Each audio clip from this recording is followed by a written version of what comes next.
Hi, it's Deborah, and this is hashtag Deb Talk. I don't have a script today or a regular camera setup, but I wanted to share some thoughts with you about navigating the workplace in the midst of a pandemic. If you are anything like me right now, I'm looking around and this whole thing just seems absolutely surreal to me. It's the kind of stuff that I've watched in movies, but I never imagined that this would be something that the entire world would be going through, the threat of coronavirus.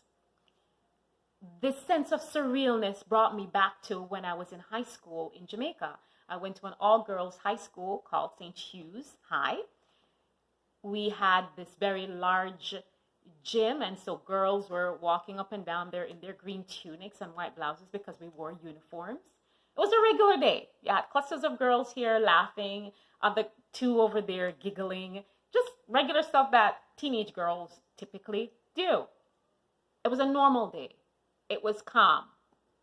But in a matter of seconds, all of that changed. The ground beneath my feet literally started to shake. I had never been through a tremor before, so my brain was trying to catch up with what was happening to tell my body what to do. I looked to the left and I saw girls just stumbling, trying to just run forward. And I looked to my right and people are stumbling I saw on their faces that they were distressed. But I don't know if when you're in a moment like that, if your hearing stops, but I wasn't hearing anything. All I could focus on was how was I going to get to a place of safety. Fortunately, no one, as far as I understand, got hurt during all of that. But that sense of surrealness never left me. You expect the ground beneath your feet to stay still. It's one of the few things in life that you feel like you can depend on. The ground is still beneath your feet. It is not shaking. So when it begins to move, it is a surreal feeling. And that's kind of what we're walking through right now. This surreal time of watching a pandemic just race across the world. It's difficult enough for so many of us to manage the different thoughts and emotions that we feel. But imagine having to be in the workplace and focus and actually do work while you're watching this stuff and walking through this. It is truly a challenge. Therefore, I want to offer you some thoughts that I think will be helpful as you try to navigate the workplace at this very, very unique time, certainly in my history. And hopefully it's adding to a list of things you already have to help you manage during this time. The first tip I would say is to stay calm. Breathe in and stay calm. There are two reasons I want to share why you should stay calm, and I want to share two reasons or two ways in which you can stay calm. Number one, to stay calm. You got to stay calm because your emotional and mental health typically impacts you physically. I'm not a doctor, but how you feel, your emotions, I believe can possibly impact you physically. So working yourself into an all-out, flat-out panic attack is not a good plan for your health. So stay calm. That's one of the reasons to stay calm. The other thing is, on a regular day, during regular time, your mood, your attitude impacts the people around you. And that is regardless of whether you are in your home or in the workplace. You affect the people around you. Your mood, your temperament affects the people around you. It's also a very big deal for managers, where your mood, your temperament, your attitude impacts the people around you. Therefore, it's important that you stay calm, everybody, so that you can have a positive impact on the people around you. You want to have the kind of impact where it's calming and it's not something that is impacting people where they're becoming scared and fearful. Okay, so those are reasons to stay calm. Now, the big question is, how do you stay calm with all of this going on? One thing that will help is monitoring your consumption of the news. Every single news media right now is talking about the same thing. Whether you turn on your television, whether you go on social media, whether you are a radio person and you're listening to the radio, the same information is streaming in, and we are taking in all of this information. Our mind is really, really powerful. And so when it is being bombarded by all of this info, and it's not just info, it's information, but it is talking about really negative things such as death tolls, and it's talking about what's going on in the financial world, what's going on with jobs, and what's going to happen. And it's painting a really, really bleak picture. And it's really tough for our minds to digest all of that and still have some hope. So it's just simply really important to monitor our consumption of the news. Is it important to stay informed? Absolutely, yes. I'm not saying stick your head in the sand. I'm not saying to not grapple with the reality of what we're walking through. But I'm saying that getting a steady diet of that is going to impact us mentally.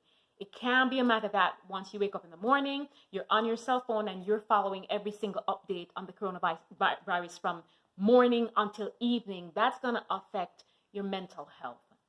So it's just important to make sure that you are monitoring how much news you actually consume. An idea could be to determine which times of the day you're going to actually look at the news. Maybe you don't want it to be the first thing when you wake up in the morning or the last thing when you go to bed at night. You use your good judgment, but monitor how much news you consume. I don't know if this has ever happened to you, but I've been at work, for example, when we were about to have a major hurricane, and you'll see one person begin, to talk with their peer, and then another 2 or 3 people throw in their, 6 cents to the conversation, and then you have just a bunch of folks talking about this thing and sharing their emotions. Now, on the one hand, there's power in being able to talk about your shared experience. There's something powerful about knowing that you're not walking through something alone, knowing that you're not feeling how you're feeling alone. So that's one powerful thing with having these group conversations. However, you've got to monitor yourself. These group conversations, when you leave them, are you leaving drained and stressed and anxious and just on the edge? Or are they life-giving? Do you find that you feel a sense of hope and calm when you leave this particular group conversation?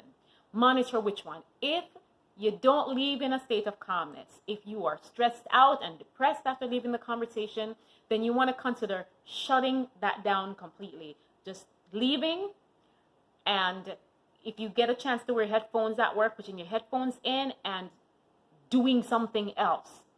If it's a matter that you want that kind of camaraderie, then maybe you have to monitor how much of it you can handle. Maybe it's a good 5 minutes and then you need to go, but determine that, because that can have an impact on you staying calm.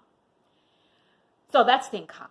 Number 2, rise to the occasion of being a leader. Here's the thing.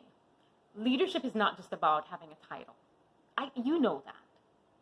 There are times that you can walk in a room and you take a look at what's happening and you realize that that person is a leader because everybody's going to this person to find out their opinion about something. People actually listen to that particular person. So it is about having a title, but it is not only about having a title. It is about people who can have an impact on the people around them. Leaders are many times the people that other people listen to. John Maxwell puts it this way, that it is about having influence.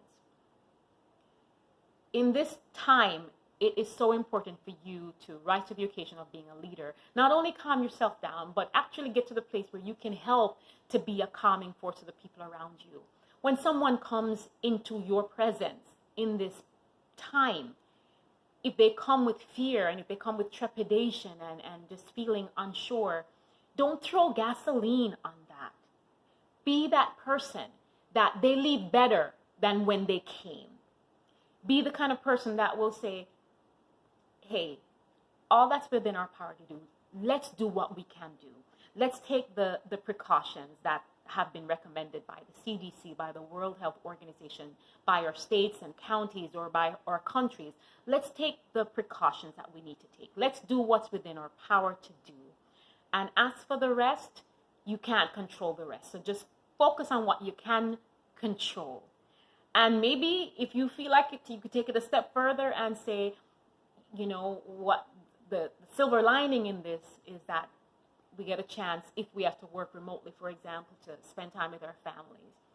Granted, for some people, that may not be a positive, trying to be there with the kids running up and down and you're still trying to work. But you get the point.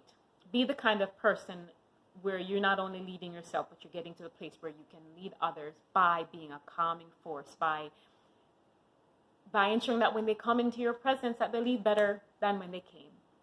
The managers and leaders all around you are doing their best to grapple with something that many of them have never grappled with before, are not necessarily prepared to grapple with. So lend your support by rising to the occasion of being a leader. And one of the benefits of that is that they get to see that when the chips are down and when a crisis hits, that you are not the person that falls apart, that you're the person who is steady, who is stable, who is a stabilizing force for the people around you, that you are indeed truly a leader. And that is such a great part of having a great reputation in an organization. Be a leader. The third is really important as well. Be adaptable. From the federal level all the way down,